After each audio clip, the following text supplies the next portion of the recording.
Today is, good morning, today is Chet, the 8th day of Tevis, which is also the first day of January. Whatever that is. You know what that is. You grew up in a Western country. I forgot it. So you know what it is. Oh, yeah. I wiped it off. You worked for the Israeli establishment, which is all according to those dates. So you can't tell me you don't know what it is. And we are learning Likkutei Sichot for Parshas Vayechi.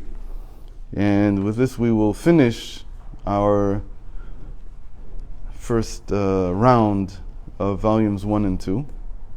So we started from Vayechi last year, but we don't remember it, either of us, which is okay. So we'll do it again this week. And then next week we're going to start something new from the Rebbe or some other Rebbe, and we'll think about what it'll be and how it can be daily study so that it has some coherence to it. Okay. By the way, I told everybody in the whole universe, what's more important, live in a town with a yeshiva, or live in a town, where there's eats and what's worse, what's better. I told that to about 100 people for the weekend. No. Told them what we learned. Okay. הברכה שברך יעקב אבינו את בנו אשר היא מאשר שמנה לחמו. רש"י מפרש את מובן הדברים כברכה שיהיה שמן רב בחלקו, מוסיף רש"י שזו הייתה גם ברכת משה רבינו לאשר וטובל בשמן רגלו. So the Rebbe is going to now focus. Yeah. He's going to focus on the blessings that Jacob gave to his sons, specifically on the blessings related to the 3 tribes, Dan, Asher, and Naphtali, who formed the southernmost camp, right there in the south, of the tabernacle. They were situated to the south. Dan, Shevet Dan, was the head of the camp, and then Asher and Naphtali, they were all children of the maidservants. Dan was the head, and Asher and Naphtali were the 2 other tribes that were in this camp. Now, specifically, the Rebbe goes to these 3. Why didn't he start with Yehuda? They're also blessed in this parsha. All blessed, all 12 of them, because the Rebbe wants to focus on the lowest part. They're considered to be the lowest tribes, Dan, Asher, and Naphtali. They also, in the cycle of the year, in Sefer Yetzirah, they correspond to the end of the year. Tevet, Shvat, Adar. Right? So now, Tevet, we're in the month of Dan. And Shvat will be the month of Asher.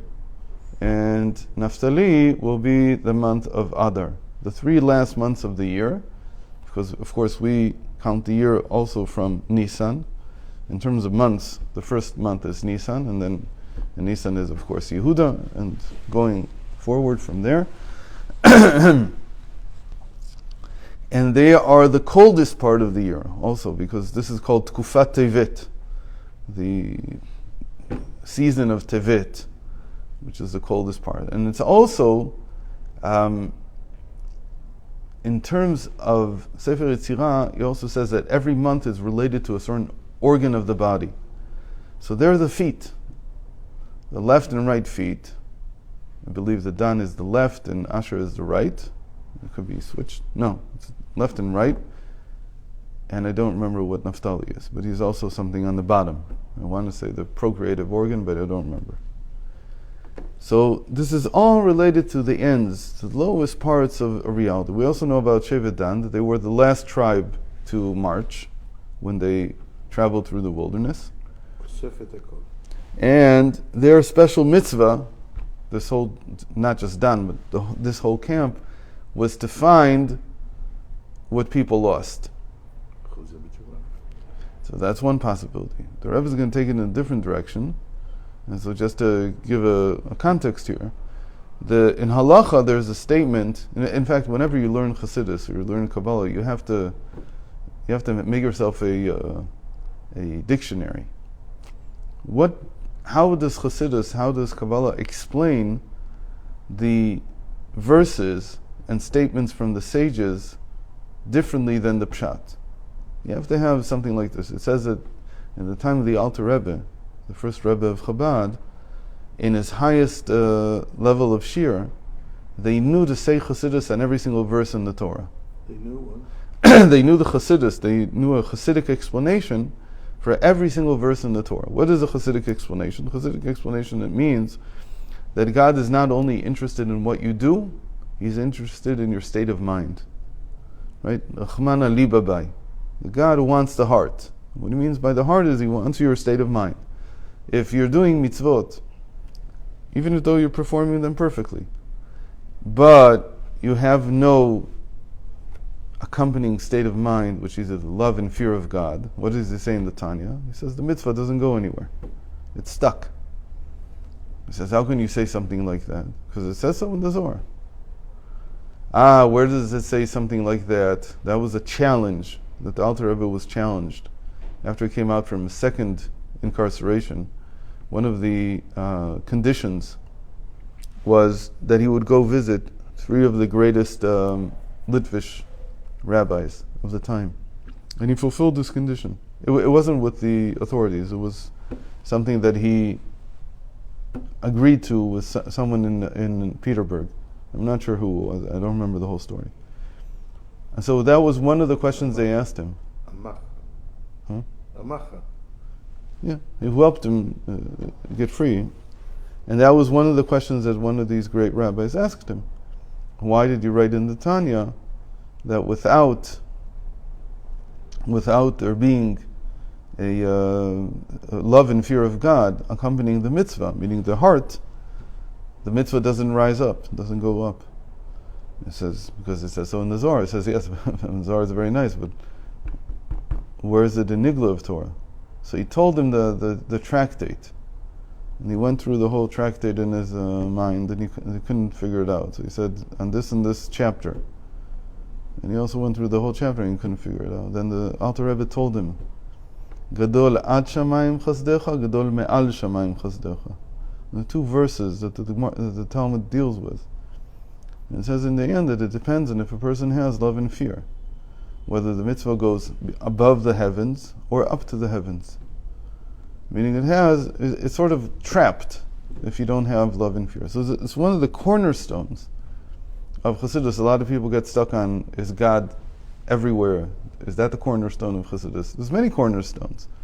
But maybe the most important one, in terms of how did it change our understanding of the plain meaning of the Torah, and how did it change our understanding of performing mitzvot, was this idea that the Baal Shem Tov added, that Chacham Levi kach mitzvot, that the person who is of a wise heart will take mitzvot, will take more than one commandment, 2 commandments. He explained, because every commandment is really made out of 2.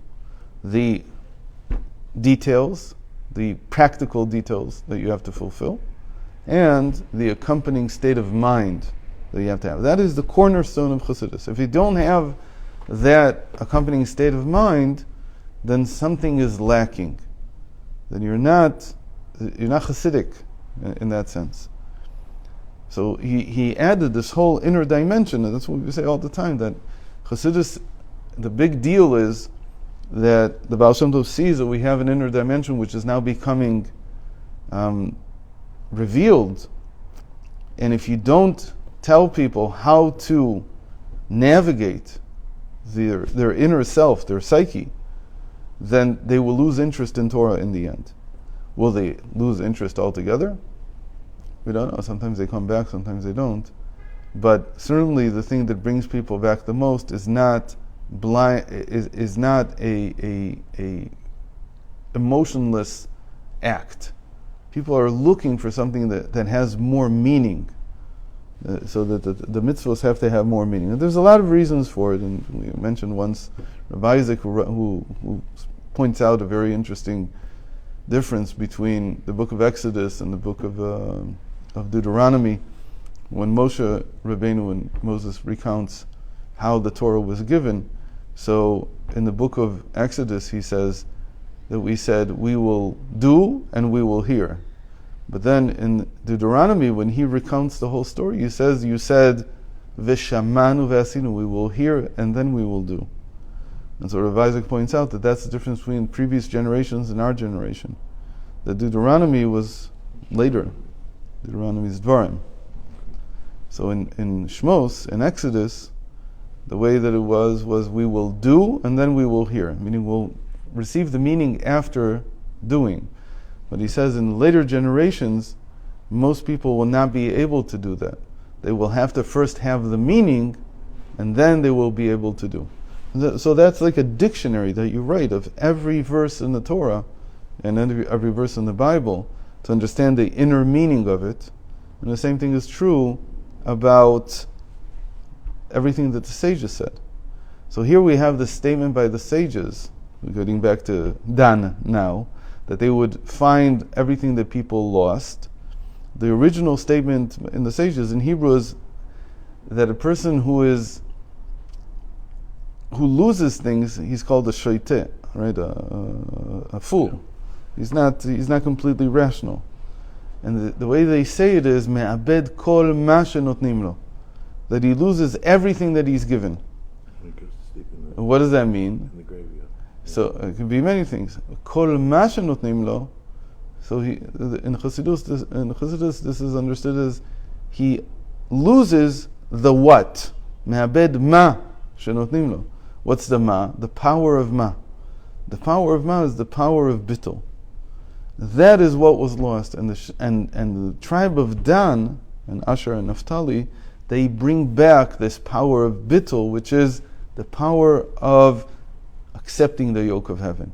That's really what bittul is. Bittul is coming and saying that my inner meaning, if I understand it properly, if I understand why it's so important, we're not going to discuss it right now, but if I understand why it's so important for me to accept the yoke of heaven, so specifically these simple Jews, Dan, Asher, and Naphtali, they were the people who returned this loss to the more complex people who are guided by the head, by the heart.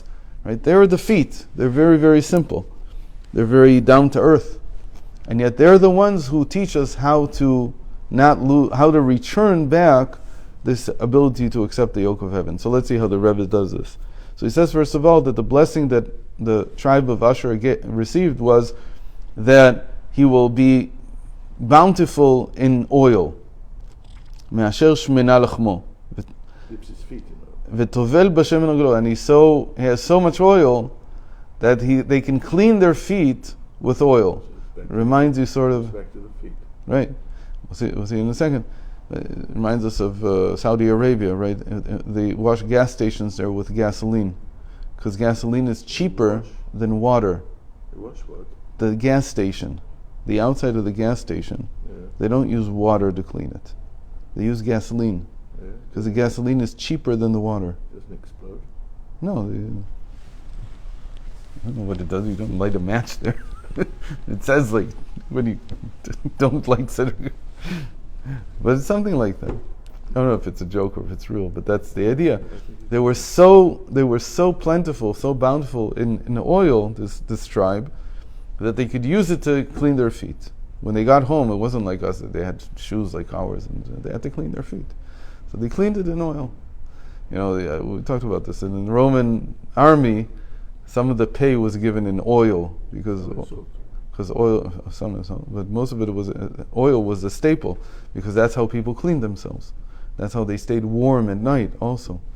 In any case, so the Rebbe says, כבר דובר רבות בכך שכל העניינים שישנם בגשמיות קיימים גם ברוחניות, ואדרבה מן העניינים כפי שהם ברוחניות משתלשלים אותם עניינים למטה בגשמיות.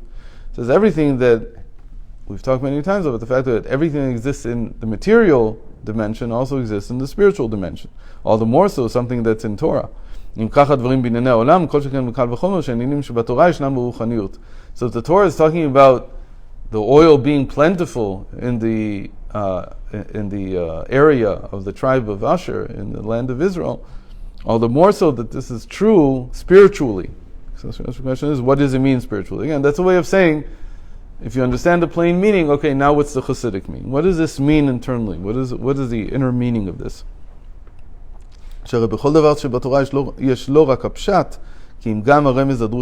because everything in Torah has not only the literal plain meaning, but also the other three dimensions, the illusions, the homiletic, and the mysteries of that verse. Right?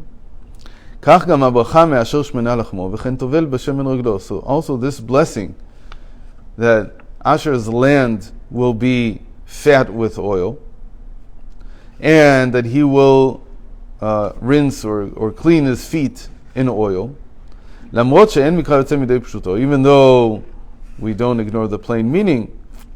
And indeed they had tremendous amounts of oil. As Rashi quotes from the story of Menachos, folio 85b, where there was a person who came from Ludkaya. Where's Ludkaya? That's a different story. And he wanted to buy 100,000 dinars worth of oil. And he went all over the Middle East. He says that everywhere he went, from Tyre to Sidon to here to there, he went everywhere. Well, eventually he came to a city in the tribe of Asher, and there was one guy there, one guy alone, who sold him from his trees 100,000 dinars worth of oil. And then he asked him, "Is this all you want?" And he said, "Truth is, I would like to buy more, but I don't have any more money on hand. That's all they gave me." So he says, "Okay, so I'll loan you. How much do you want me to loan?" He says, 18,000 more. So he gave him 18,000 more. And then the Talmud describes how they brought all that oil back to Ludkaya and how they paid him and so on. So there was a story about something that happened. There was that much oil. It was like somebody looking for some precious metal today. And where can you buy $1 billion worth? It's a question. Where can you buy somebody who can sell you that much? So oil was like that in the ancient world, and they were able to sell that much. Still, we want to understand the spiritual significance. Inyan v'tovel, so I'm skipping to chapter 2. Inyan v'tovel b'shemen aglo מבחינה רוחנית הוא, שמן הוא רמז לחוכמה, שהיא החלק הנעלה ביותר שבאדם. So what does this mean symbolically in the spiritual realm? To dip your feet in oil is like this. The oil represents wisdom, which is the highest part of man. And the foot, that he dips his foot in oil, is the lowest part of the human being. Like we said, it's actually the tribe, actually in Sefer Yitzirah. It's interesting that the Rebbe doesn't mention this, of course the Rebbe knew, but the tribe corresponds to the left foot. And also this is the end of the year, and everything goes with that. משמעות וטובל בשמן רגלו היא שהרגל משתמש בשמן. What this means is that the foot is using the oil. Now that's not how it usually works. You could say the brain, the mind, the head, where the wisdom is, it's using the foot, right? Because it needs to get around. But how is it that the foot is using the wisdom? The foot doesn't have any wisdom in it. כלומר, למרות שמבחינה חיצונית מהווה הרגל את הדרגה הפחותה. So this means that in spite of the fact that the foot represents the lowest part of man, יש בה עם זאת יתרון עצום עד שאפילו החוכמה אינה מגיעה לדרגה זו. But it has a superior quality that even wisdom cannot attain. Even wisdom. And we know that the inner experience of wisdom is nullification. So the nullification that the wisdom has, as we'll see, is not as great as the nullification that the foot has. ולכן משתמש הרגל בשמן. And therefore, you can say such a thing, that the foot is using the wisdom, the oil. כך גם בזמן המשיח. It says, not even more surprising maybe, that at the end of days, when the Mashiach comes, what does it say in the Nevuah in Zechariah? It says there, "Ve'amdu raglav bayom hahu al har hazeitim." It says that his feet will stand on the Mount of Olives. השמן משמש רמז לחוכמה, זיתים הם מקור לשמן, ואילו הר הזיתים הוא דרגה נעלית יותר מן הזיתים. The mountain of olives is even higher than the olives themselves. And the wisdom comes out of the olives, so you have two levels higher. And still, what's the description? שהרי הוא המקום שממנו נובעים הזדים, מובן איפה שהר הזיתים מסמל דרגה נעלית מאוד, ולמרות זאת נאמר, ועמדו רגליו ביום הוא על הר הזיתים. And yet the Mashiach's feet will stand on top of this mountain, the mountain of olives. אף בדרגה נעלית מהר הזיתים. So it'll be a mountain that's higher than the olives, out of which comes the oil. So that's how high he's going to be. And his feet are going to be that high, that much higher than wisdom. תוכנם של השמן והרגל בעבודת השם הוא שמן חוכמה רומז לאדם כשהוא לומד תורה מקיים מצוות משום שיש לו בהן הבנה וערבות. Wisdom means that the person keeps Torah and he abides by the Torah because of his understanding, because of his wisdom, because of his invested knowledge in understanding what the Torah wants. So it all has to do with what we call taking pleasure from our understanding, from our intellect. But the foot represents, says the Rebbe, following God's commandments because of accepting the yoke of heaven. Kabbalat ol. Not because of any understanding. And it's not saying that you don't need the wisdom. You need the wisdom. You can't perform anything if you don't have wisdom. You have to have wisdom. The question is, what's more important? So he says, even though the foot seems to be the lowest level, and so you would think that the simple acceptance of the yoke of heaven of simple Jews is something that is the lowest level of keeping the Torah. And one of the big problems that simple people have is that they don't understand. They don't have intellectual joy in understanding. What? But they have kavod also. So they're losing out on the pleasure. They're only performing because they are obligated to. That's an amazing thing. So by simple people, it's even that they don't really have the wisdom. They know somebody knows, but they don't understand. They just do what Hashem told them to do, or at least what they think Hashem told them. בכל זאת יש יתרון מסוים בעבודה שמשום קבלת עול לגבי עבודה שמשום טעם ודעת, כפי שהוסבר להלן. Still there is some superiority.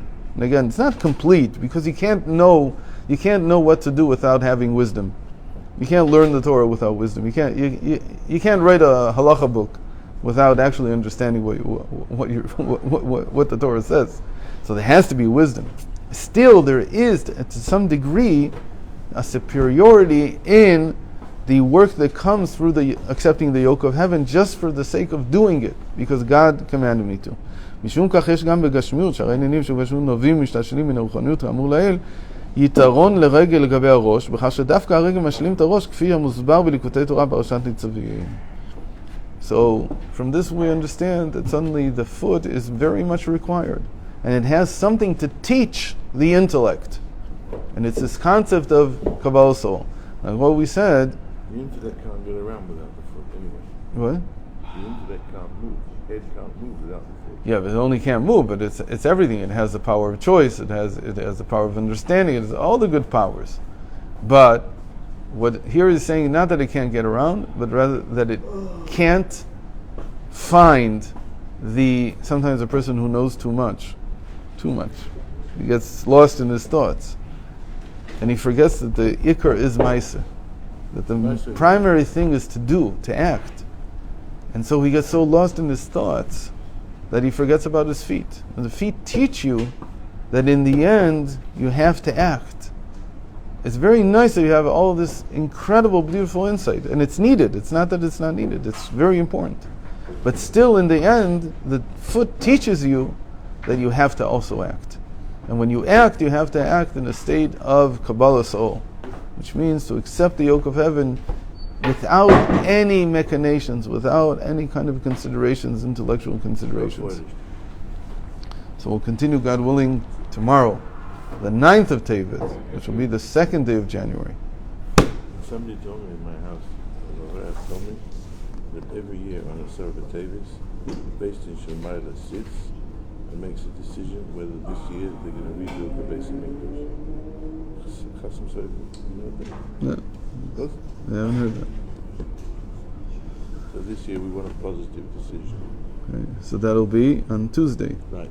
So you better get prepared for it. Right.